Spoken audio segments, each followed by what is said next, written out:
This story starts in the summer of 2020. Myself and Sarah, we drove from Northeast Washington to Central Oregon, where we visited the Lucky Strike Thunderegg mine, and we had a great time. It was a blast, and we dug a bunch of Thundereggs. If you're not aware, I do have a video. I will drop a link down below and put one up there for those of you that can see that. And it was great. It was a fabulous time. I got to meet Chris Duffin, which that's crazy. Go Google Chris Duffin and be prepared to have your mind blown. What that guy has been capable of doing. As an example, 1,000-pound deadlift. I know this isn't a fitness powerlifting channel, but 1,000-pound deadlift, crazy, absolutely crazy. Well, I got to meet Chris Duffin there. We did a bunch of digging. It was awesome. And well, I've had one Thunderegg that's been sitting back there on the bench for quite a while now. And today's the day that we use our Richardson sander and the carpet wheel, and we take care of this thing. We get it all nice and shiny. Let's head over to the bench and look at this Thunderegg. Now here is that Thunderegg. So this is a double, and I've already cut this. My buddy cut this for me at the Rock Rollers Club a long time ago. I wasn't able to go and do it, and he was kind enough to send it through the saw there for me. The ends had been nipped off, right, so that it could be clamped in the saw since there was not a Thunderegg holder, and it is a double Thunderegg. Double Thundereggs are extremely cool in my opinion. I mean, if one good Thunderegg is good, well, a double Thunderegg that's good is even doubler. double the goodness, right? So let me show you what's going on inside this. Look at that. Okay. Now, this, in my opinion, is one of the finest Lucky Strike Thundereggs. And it is going to be getting polished up today.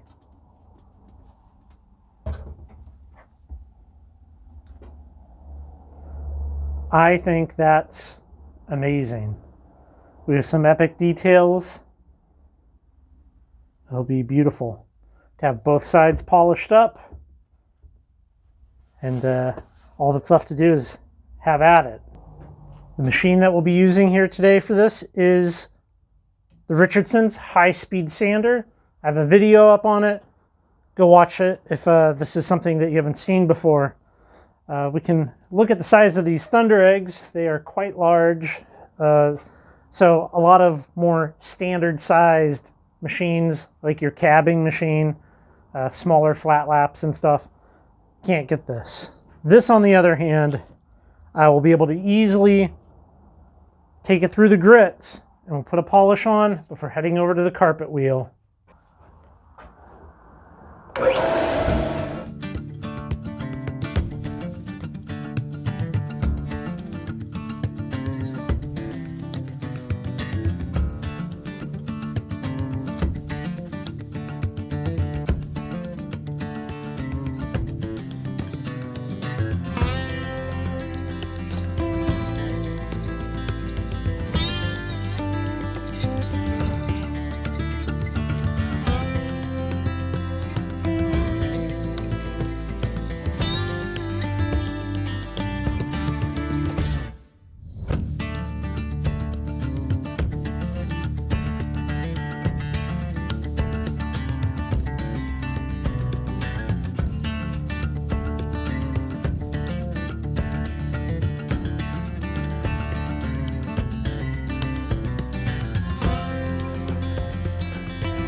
So this is the Thunderegg entirely dry after taking it up to an 80 grit.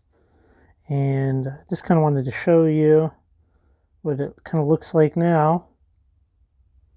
You can really start to see some more of the details. I'm really just looking for any deep like grooves or scratches left by the saw, and I think we're good here on both sides. All that swirliness and haziness, that will all come out. So I think it's going to look excellent when done.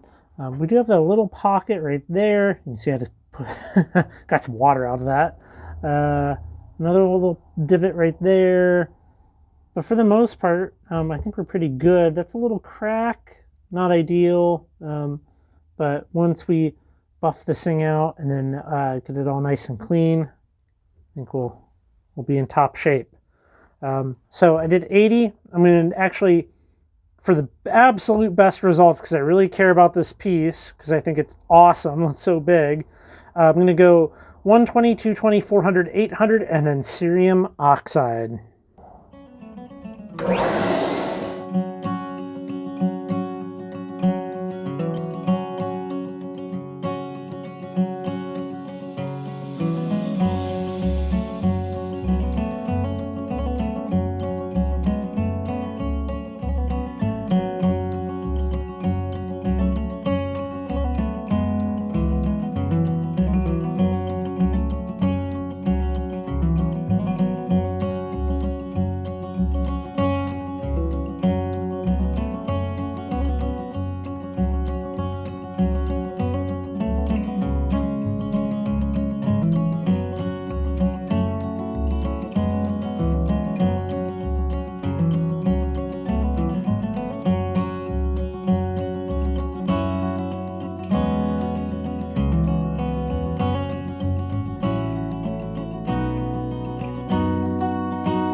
Here we are. Here's the finished product, all nice and clean and dry, and I'm quite happy with how this project came out.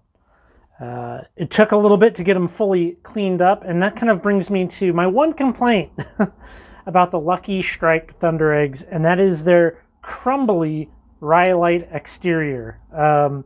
It's quite the pain, in my opinion, to polish these up. Kind of what happens, it seems like, is the rhyolite flakes off and it gets whipped around on whatever you're using to polish your stone, and it puts scratches into it.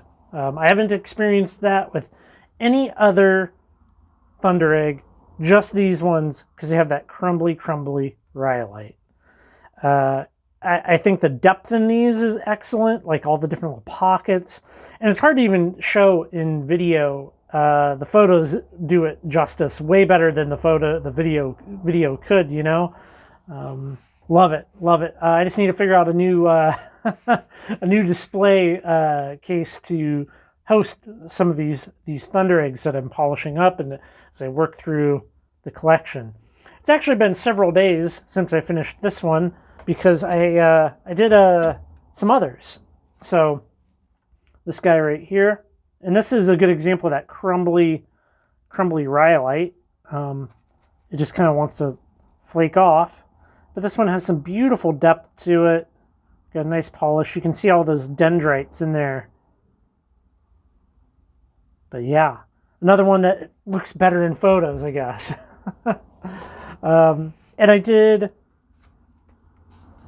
my other decent-sized one, which I'm pretty stoked about. This guy right here, a lovely Thunderegg, and it's about time I get some polishing going on these guys.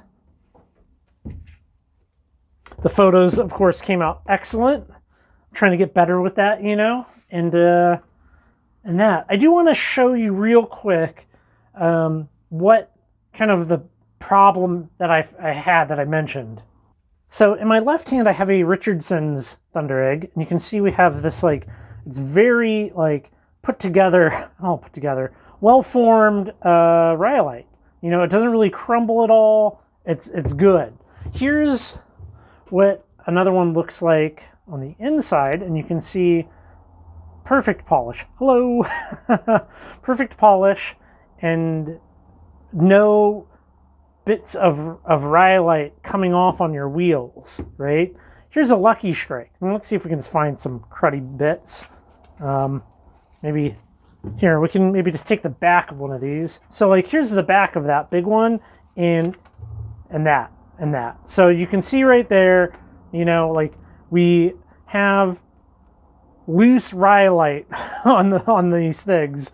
I mean, I wonder if I could just even probably break some more of it off, but you get it. I mean, that's fine. You're never going to see it, right? But therein lies the problem, this stuff. So, I mean, I've tried all kinds of things to polish these, and the only thing that I've managed to come up with that seems to work well is the Richardson sander, the Richardson's high-speed sander and a carpet wheel. You know, I know people have talked about, like, you know, putting like a radius on them and doing it like that. So like, you know, go around the edge so that stuff doesn't get pulled into your polished face. I don't know. I don't really care for the way that looks. That's just personal preference. Thank you guys for making it all the way to the end of the video. If you see a red subscribe button down below, that means you're not subscribed to the channel and you're definitely missing out on content. Please consider subscribing. Lots of great content here. 320 plus videos at this point. And also check out the website, currently rockhounding.com. Totally free. Locations, articles, all kinds of good stuff up there. Go check it out, and I will catch you guys on the next video.